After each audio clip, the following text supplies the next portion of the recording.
Major funding for these broadcasts has been provided by grants from Madison Realty Capital, Capital One Bank, Eastern Consolidated, New York Community Bank, M&T Bank, Sterling National Bank, Meridian Capital Group, Customers Bank, AmTrust Title, Ariel Property Advisors, Dime Community Bank.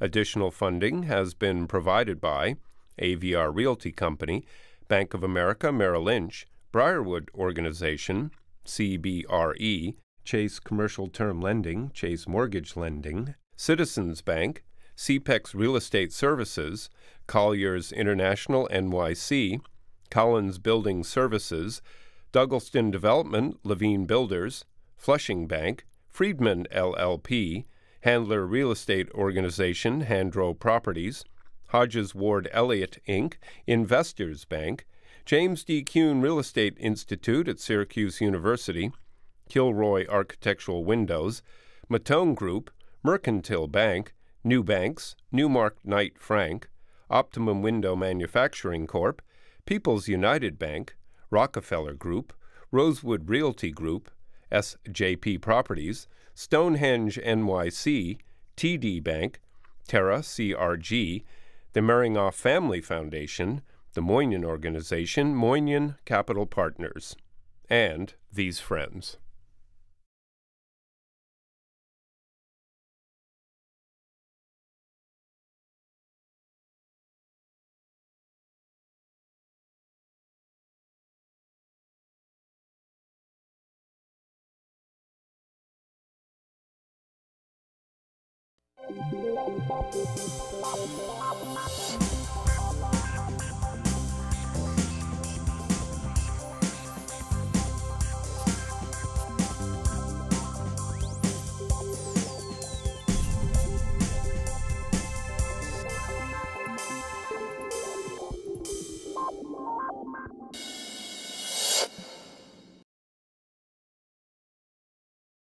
Everybody comes to New York to eat. Everybody loves the manja. They love food. But you know what's really difficult? Going into the restaurant business. Being a chef from Kansas City, you know, from Brownsville, Texas, from other places to go into this. And then you want to be a Michelin chef, and you want to be a chef, you go to the Culinary Institute. So today, with the help of my executive producer, who's not here today, Drew Naporand, we've assembled this group of 3 wonderful chefs and restaurant owners who are going to talk about how difficult, the opportunities and the difficulties of running a restaurant in New York City. My guests include Douglas Kim from JJ Noodle Bar. I'm Justin Bazdarich from Speedy Romeo and soon to be Oshimoko. Hi, PJ Calapa from The Spaniard and newly opened Scampi. So you're the baby, okay? You're 37. The two of you are close to 40 or 40, right? 40. Okay, 40. You've been in this business for close to 20 years, each one of you. You know, you started at a young age. How difficult was it for you to make a decision to leave an established person like Michael White, a great chef, working right near the studio, to go out on your own? I mean, I feel like I had opened 5 restaurants for him and others, and opening restaurants really takes a toll on you, and I knew I only had a few more left in me, and I felt like if I wanted to do it for myself, that now was the time. Only a few left, the 37 years of age? Well, once hopefully you create a blueprint that's something that's yours and you sort of made all the decisions to get there, I think it becomes easier. But talking about new concepts, in new cities or in new neighborhoods, new staff every time, new general managers, new wine team, new, it becomes it takes quite a toll on you. And the amount of work that you put into it during the opening time, I just realized, I felt like I got to a point where it was time for me to do it for myself. And sort of leave that safety net. And how long was the planning? You opened up a couple of months, 4 months ago? Yeah. How long was it from the idea to open it, to rent the place, to get financial backing, to open up the restaurant? Well, I moved here in 2003, so since then. So it was only a 15-year. Yeah, it's a 15-year process. No, I mean, the actual, when we signed the lease or when I sent out a business plan was about 2 years ago. And these guys will probably agree with me, that's on the faster side, that we were open by December of 17. My backers were people that I have already had relationships with and were sort of easier to deal with. We found a space in a faster time than most would have, I think, or at least compared to my other space at Spaniard, where we signed a lease in 2014 and we opened in 2017. And that's just sometimes how it goes. And I had learned from that process that it could take that long. And so I just wanted to get the kind of the ball rolling. And then I opened two places 6 months apart, which is nobody ever would suggest. Justin, you, the chef owner who brought us our wonderful scrumptious pizzas, which we'll eat. How did you decide to go into your business? Very similar to PJ's story, where it was, I'd worked for Jean-Georges Vongerichten for 9 years. And another poorly, ill-prepared chef. Exactly. I think what helped me decide to do it, and then also where I became successful, was just, I stayed with Jean-Georges for 9 years. I didn't really jump around from chef to chef. And so I, was an intern to start at JG, and I was peeling garlic to peeling shallots to then, becoming a line cook. And then from there I worked every station, and then I became a sous chef, and then I kept going up the ranks, and with that came more learning. And finally I started to travel with him, and I opened 15 restaurants in 3 years. All around the world, right? All around the world. And so with that, as PJ mentioned, it's like they had a good blueprint on how to do it. And so after I'd had those reps under my belt, I felt, well, one, I couldn't take the travel anymore. I really wanted to stay local more. And so that's when I started looking for locations in Brooklyn near my house. And then that's where I found the first Speedy Romeo location. And how do you decide, as your buddy PJ said, he came over in 2003, how do you decide to leave Kansas? It's like with Dorothy, How do you decide to come to the Big Apple, to Emerald City? I mean, it's a long story, but quickly, I went to school at Arizona State University, and after that, I started cooking there to just make money while I was in school, and I ended up moving to Fredericksburg, Texas, and I worked for this woman there. She was a Belgian woman, and she had sort of a French palate, and she showed me the Jean-Georges Cooking at Home with a 4-Star Chef cookbook, and it was, the pictures of Central Park and the interior of the kitchen and the interior of the dining room, and I was just like, this is my goal, to work at a place like this. This is time to come to Mecca. Right. Exactly.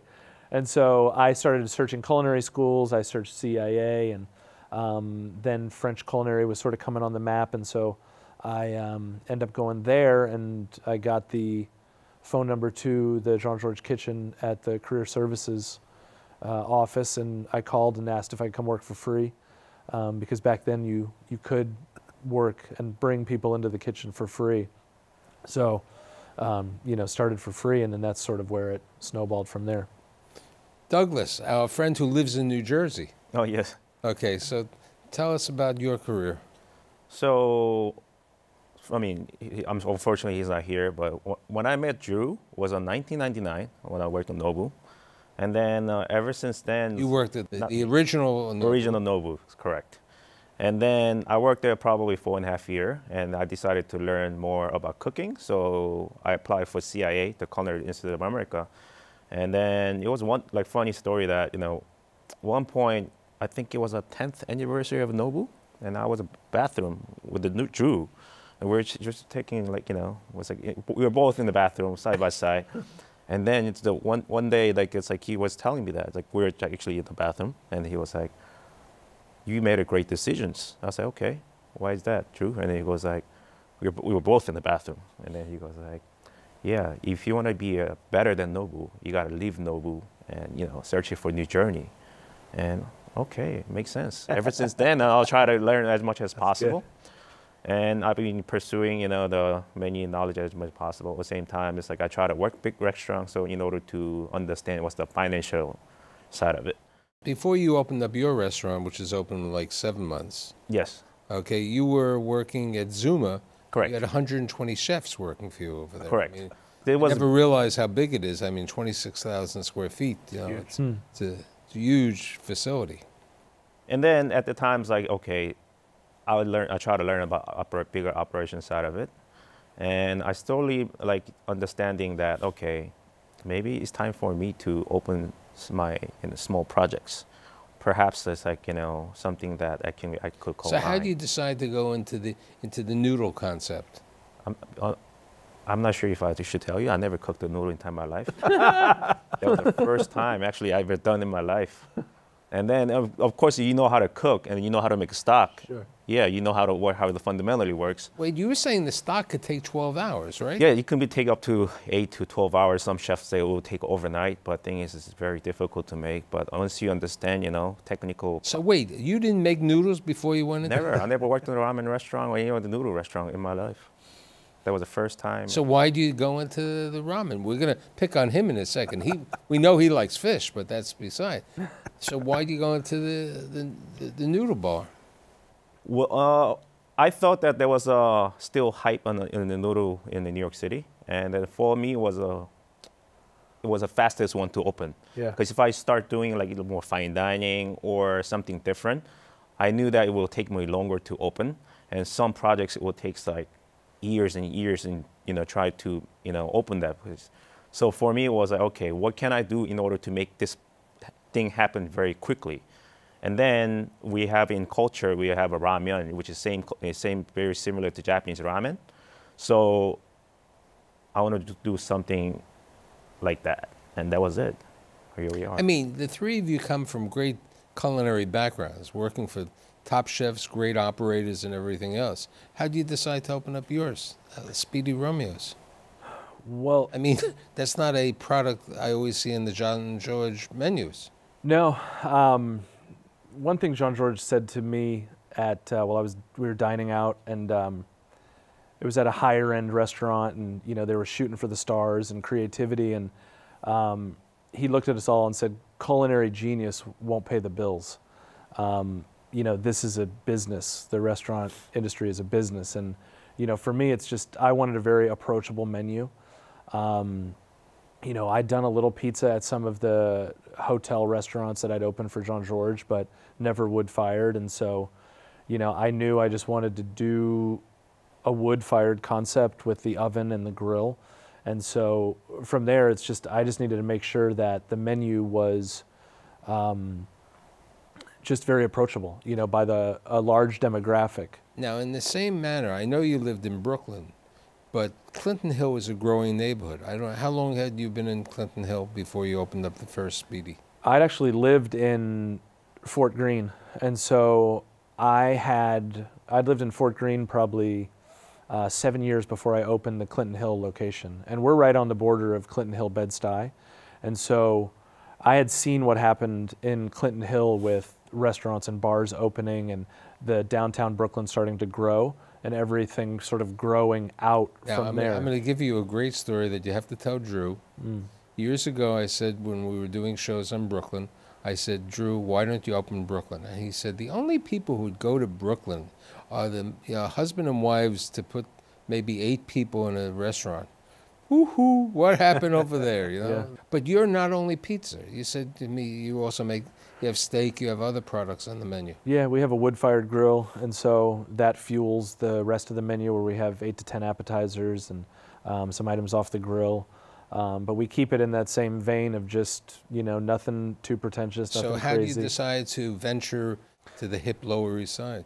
I live across the street from the Brooklyn location, so at a certain point I sort of felt a little too comfortable, and I wanted to, challenge myself and branch out. So we'd found a property down there, and sort of in the similar situation where I went off the beaten track to find the first location of, where we're almost in Bed-Stuy. And when we opened that, people were like, "You are like a pioneer to even think that this is going to be a good idea." We have a term, Meshiga. Crazy. So, you know, sort of similar in Lower East Side, where we found a location that's sort of on the outskirts of the, you know, it's not in that heart where all the bars and restaurants are. We're sort of on the outside, and there's a lot of development over there happening. So. Right, and you know, I think part of it is all three of you are destinations. Okay, in addition, so people aren't, you're in a convenient location, but you're also a destination. Okay, PJ. Well, that's fish. Fish. Okay, I mean, you work for a guy who predominantly made Italian food. I mean, that was. I did, but I worked at Nobu before that for 5.5 years, and fell in love with what is sashimi, or the crudos that we call in Italy. And I remember when I was at Nobu, I always said I would never cook Italian food. It was sort of the food of my father's side of the family. I felt like when I was working Northern or Southern? Southern, Sicilian, Southern coastal. And so there's a lot of things that kind of blend that together. I grew up on the southern coast of Texas. My grandfather on my mom's side was a fisherman and imported fish all over the United States. And so there was always this fish around my house, whether it was cooked or raw. Even at my house in Texas, like my grandmother would make ceviche, and it was like it was very important to me, and I love those flavors. And then I got a taste of that at Nobu, and I remember telling all my friends that were working for Batali's and these big Italian restaurants that I'll never cook that food. It's too rustic, you know. And then I got a taste of it. I went to Esca and I went to Maria, and I met Michael, and I was like, wow, it's blowing my mind right now, because it's food that is more familiar to what I was used to growing up, but also letting me use that sort of all that I had learned about serving raw fish. And so those kind of things always came together for me as this pasta sort of crudo concept that I know is sort of a lot of people follow now, but really following in that trend of Nobu the man, and these like very much composed crudo dishes, as opposed to just a piece of fish over rice, but these complex composed crudo dishes that people go back to over and over and over. And I knew that if for it to be a restaurant to be successful, it has to be something that's craveable and memorable, and it has to be a dish you're like, man, that mackerel I had at Scampi, I can't wait to go back for it. And so that's how we sort of landed at Scampi. So here's the question. Each one of you are in business a couple of years or a shorter period of time. What's the biggest challenge that you have? I mean, is it quality? Is it getting staff? No. I mean, you were saying before, Douglas was saying that you're closed on Monday because it's difficult for you to get staff. Yeah, obviously, like, hiring staff is very difficult at this moment. At the same time, like a lot of like chef and cooks they're not passionate as they used to be. Yeah. So turnover is very fast, and you know. I think in an interesting way, the three of us sort of came to New York around the same time, and we saw the end of what... You're the baby, remember. Right. I was definitely here to last. But we started cooking in New York at a time where it was still an honor to be in these kitchens. Like, it was an honor, like he says, I worked for free. And now, of course, you know, with labor laws and stuff, where that's not ever allowed.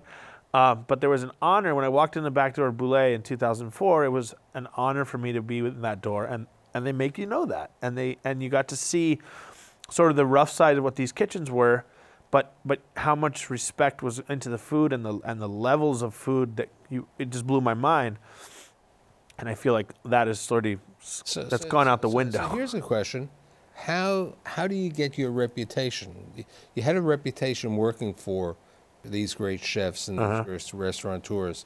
How do you build your own reputation on your own restaurant today? I mean, I think PJ nailed it with the craveability.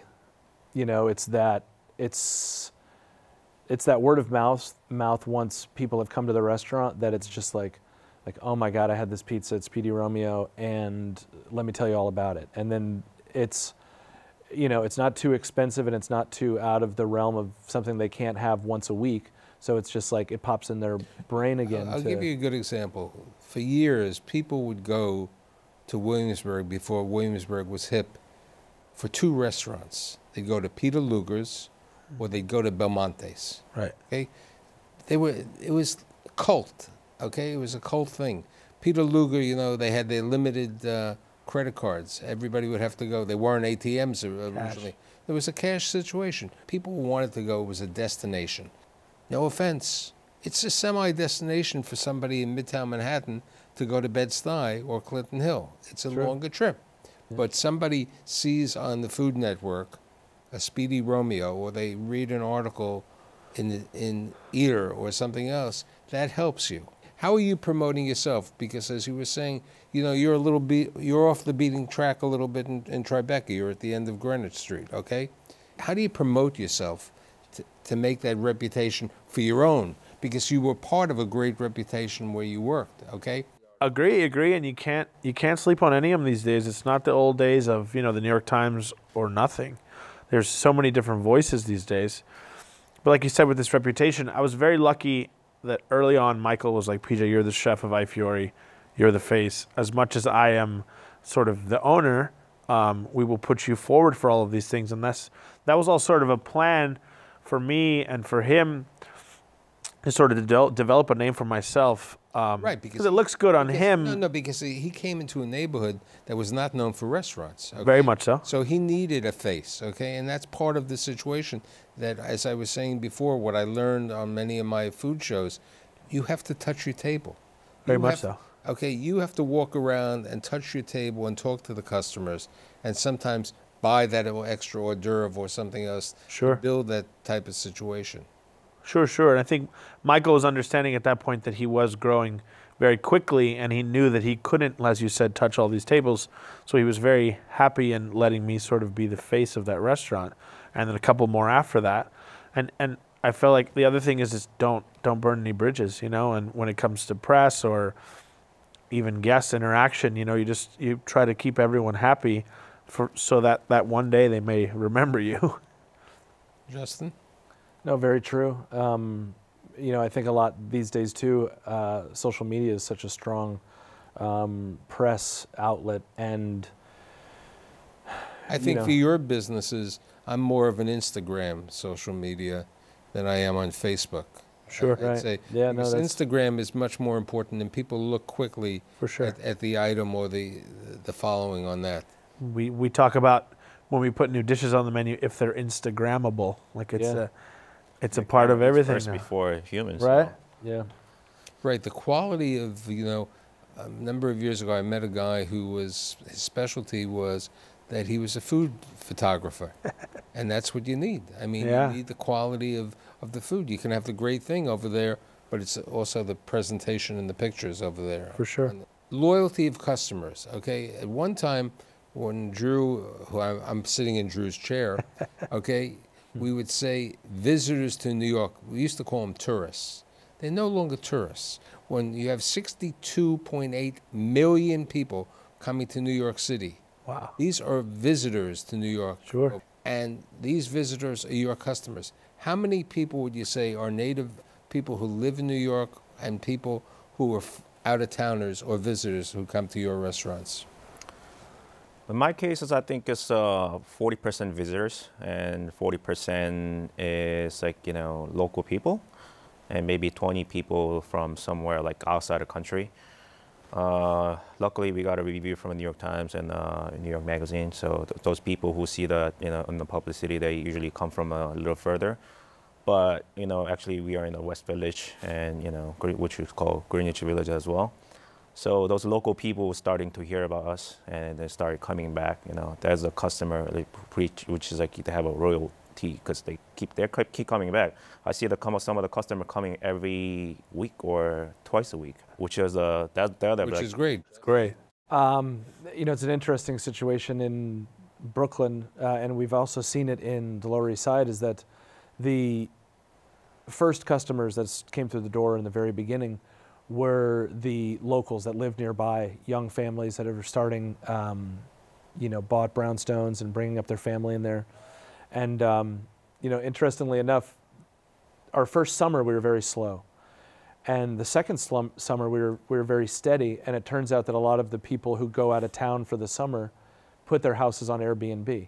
And so they'd listed us as one of the local places to go. And so the people who go out of town were replaced by these out-of-towners, and those were, you know, lots of Europeans and people coming for a month or so or a couple of weeks. But I think it's just, it goes with that touching of the table and making sure that, Now, who do you see when you open up the Mexican in Greenpoint? Who do you think most of your customers will be? Your locals? I think it's going to be a lot of locals, a lot of people that live in Greenpoint. We've heard a lot that there's not much over there, and so I think the neighborhoods... Sure, unless you want some German food that was 50 years old. So we know the neighborhood's excited, and it looks very similar to the way the Brooklyn, Bed-Stuy, Clinton Hill neighborhood looks. A lot of strollers on the street, a lot of people, a lot of foot traffic, and and that drives a lot of business. PJ, you're right off No Man and Flatiron. Right. You're right in the middle on your. Right in the middle, which is We want to promote. We're on 18th Street. Okay. somewhat convenient. Yeah, somewhat convenient for New Yorkers. That whole area has been redeveloped in the last 10 years for residential. So we're seeing a lot of people moving into the area, which is great. And this was a decision we made a while back to be there.